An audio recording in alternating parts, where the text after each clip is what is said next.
Months after the worst wildfire in Los Angeles history, the cleanup continues. It's really a massive operation. It takes thousands of contractors, hundreds of federal employees, and to be able to make the impact that we have here. Colonel Jeffrey Palazzini with the U.S. Army Corps of Engineers is responsible for coordinating this cleanup. I got a tour of an area restricted to the public where toxic fire ash debris is being removed. There was once a townhome complex here before the Palisades fire brought it down. The debris is recovered and driven out so that homeowners can eventually rebuild here.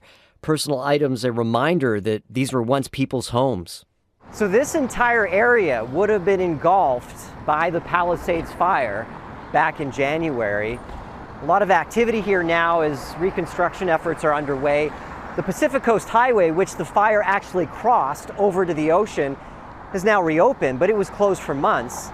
Driving along the PCH, the size and intensity of the fire is still visible over kilometers of coastline, where scorched cars and homes capture the devastation of one of California's deadliest and most costly fires. We often see with Santa Ana wind events that they happen, but it's usually more in remote areas in the mountain regions. Janine Baijnath-Rodino, director of meteorology at UCLA, says there was something different about the weather conditions which fanned the Palisades fire.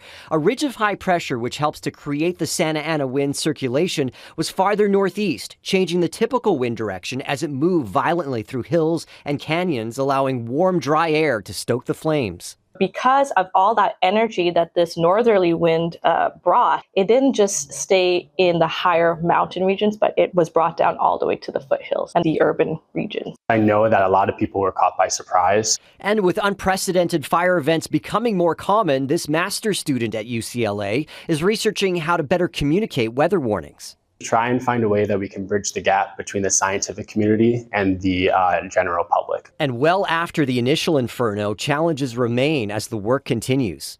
One, just the magnitude. There were thousands of homes impacted or destroyed from the fires. So far, the operation progressing ahead of schedule with an official completion date set for January 2026. Ross Hall, Global News.